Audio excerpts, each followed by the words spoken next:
আসসালামু আলাইকুম। বাংলা নিউজে আপনাদের সকলকে স্বাগতম। সর্বপ্রথম জানিয়ে দিচ্ছি সংবাদের শিরোনাম, এরপর বিস্তারিত।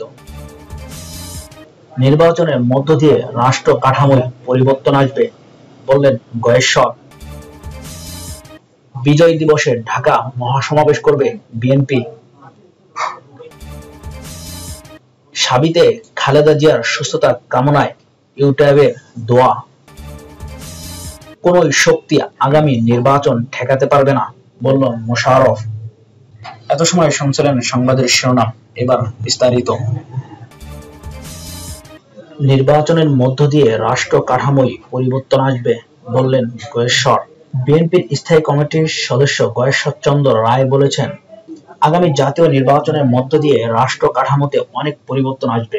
রাষ্ট্রে যাতে মানুষে বৈষম্য, নারী পুরুষের বৈষম্য দূর হয়, হিন্দু মুসলমানের বৈষম্য না থাকে এবং ধনী গরিবের বৈষম্য দূর হয়, এবং বৈষম্যহীন একটি রাষ্ট্র কাঠামো গঠনে সবাইকে ঐক্যবদ্ধভাবে কাজ করতে হবে।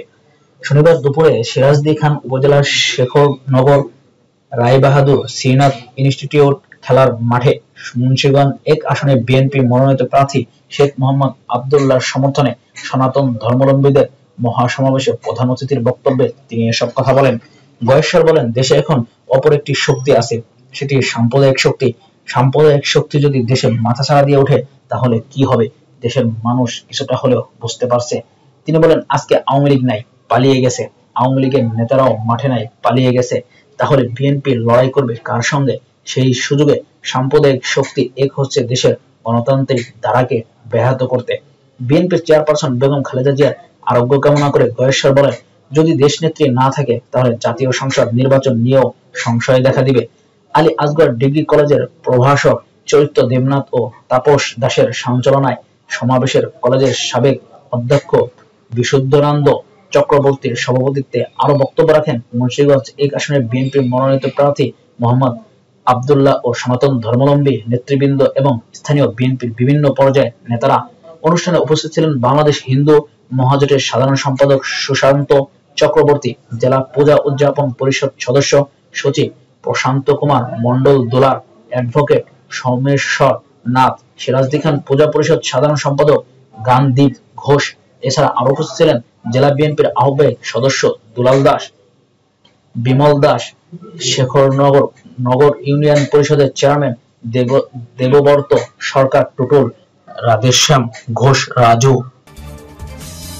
বিজয় দিবসে ঢাকায় মহাসমাবেশ করবে বিএনপি। বিজয় দিবস উপলক্ষে দেশব্যাপী ১৬ দিনের কর্মসূচি ঘোষণা করেছে বিএনপি।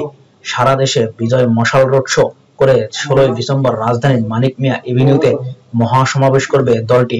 শনিবার সন্ধ্যায় রাজধানীর গুলশানে চেয়ারপারসনের কার্যালয়ে এক সংবাদ সম্মেলনে বিএনপির মহাসচিব মির্জা ফখরুল ইসলাম আলমগীর এই কর্মসূচির কথা জানান। কর্মসূচির মধ্যে রয়েছে ১ ডিসেম্বর থেকে ১৬ ডিসেম্বর পর্যন্ত সারা দেশে বিজয় মশাল রোড শো ও আলোচনা সভা, স্বাধীনতা ও মুক্তিযুদ্ধের স্মৃতি বিজড়িত ঐতিহাসিক স্থান পরিদর্শন, জাতীয় সংগতি, মুক্তিযুদ্ধের গান, দেশাত্মবোধক গান পরিবেশন। বিএনপির প্রতিষ্ঠাতা প্রয়াত রাষ্ট্রপতি জিয়াউর রহমান, দলের চেয়ারপারসন খালেদা জিয়া ও ভারপ্রাপ্ত চেয়ারম্যান তারেক রহমানের বক্তব্যের নির্বাচিত অংশ প্রচার। সাবিতে খালেদা জিয়ার সুস্থতা কামনায় ইউটিউবের দোয়া। শাহজালাল বিজ্ঞান ও প্রযুক্তি বিশ্ববিদ্যালয়ের সাবেক প্রধানমন্ত্রী খালেদা জিয়ার সুস্থতা কামনায় দোয়া মাহফিল অনুষ্ঠিত হয়েছে শনিবার university teachers association of Bangladesh. এতে উপস্থিত ছিলেন কোষাধ্যক্ষ অধ্যাপক ডক্টর মোহাম্মদ ইসমাইল হোসেন, ইউটিউবের সহ-সভাপতি অধ্যাপক ডক্টর মোহাম্মদ ইকবাল হোসেন, সাংগঠনিক সম্পাদক মোহাম্মদ রেজওয়ান হোসেন। আরো উপস্থিত ছিলেন অধ্যাপক ডক্টর মোহাম্মদ মোজাম্মেল হক, অধ্যাপক ডক্টর মোহাম্মদ মোজাম্মেল হক, অধ্যাপক ইফতেখার আহমেদ, অধ্যাপক পাভেল শাহরিয়া, অধ্যাপক আশরাফ উদ্দিন, অধ্যাপক নিজামুদ্দিন আহমেদ, অধ্যাপক মোহাম্মদ মুরাদ, অধ্যাপক মোহাম্মদ সাইফুল ইসলাম ও অধ্যাপক মোহাম্মদ আতিকুল হক। কোন শক্তি আগামী নির্বাচন ঠেকাতে পারবে না বললেন মোশাররফ। বিএনপির স্থায়ী কমিটির সদস্য ও কুমিল্লা ১ আসনে বিএনপির মনোনীত প্রার্থী বীর মুক্তিযোদ্ধা ডক্টর খন্দকার মোশাররফ হোসেন বলেছেন, দেশের জনগণের বিরুদ্ধে গিয়ে কোন শক্তি আগামী জাতীয় নির্বাচন ঠেকাতে পারবে না। জনগণ এখন পুরোপুরি নির্বাচনমুখী। নির্বাচন উৎসব পালন করতে মানুষ অধীর আগ্রহে অপেক্ষা করছে। শনিবার বিকালে কুমিল্লা ১ আসনে মেঘনা উপজেলার মানিকারচর উচ্চ বিদ্যালয় মাঠে ধানের শীষের পক্ষে গণমিছিল পূর্ব সমাবেশে প্রধান অতিথির বক্তব্যে তিনি এসব কথা বলেন। খন্দকার মোশাররফ হোসেন বলেন, ধানের শীষের পক্ষে গণজোয়ার শুরু হয়েছে, তা দেখে ভীত হয়ে কেউ কেউ অযৌক্তিক অজুহাত নির্বাচন বাধাগ্রস্ত বা পেছানোর ষড়যন্ত্র করছে।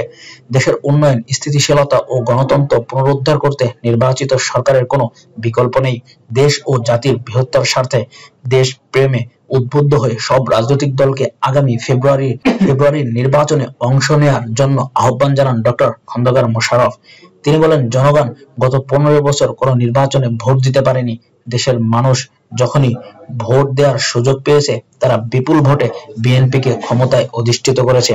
মানুষ মনে প্রাণে বিশ্বাস করে একমাত্র বিএনপি ক্ষমতায় থাকলে অর্থনৈতিক সচ্ছলতা আসে, ব্যাপক উন্নয়ন ও গণতন্ত্র শক্তিশালী হয় এবং সমাজে শান্তি ও স্থিতিশীলতা ফিরে আসে। তিনি বলেন, 15 বছরে ফ্যাসিস্ট সরকার গুম, হত্যা, মিথ্যা মামলা, জুলুম, নিপীড়ন চালিয়ে বিএনপিকে ধ্বংস করতে চেষ্টা করেছে, কিন্তু পারেনি।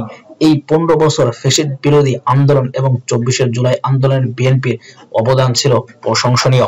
ডক্টর খন্দকার মোশাররফ বলেন, বিএনপির ভারপ্রাপ্ত চেয়ারম্যান তারেক রহমান অনেক আগেই ফ্যাসিস্ট হাসিনা সরকার পতনের 1 দফা দাবি এবং রাষ্ট্র কাঠামো মেরামতের 31 দফা সংস্কার কর্মসূচি ঘোষণা করেছেন। দেশের মানুষ তা সদরে গ্রহণও করেছেন। তিনি ছাত্র জনতার বৈষম্য বিরোধী এবং সরকার পতনের 1 দফার আন্দোলন কর্মসূচির প্রতি অকুণ্ঠ সমর্থন দিয়েছেন। তারেক রহমানের নির্দেশেই বিএনপির নেতাকর্মীরা স্বতঃস্ফূর্তভাবে হাসিনার পতনের আন্দোলনে অংশ নিয়েছেন।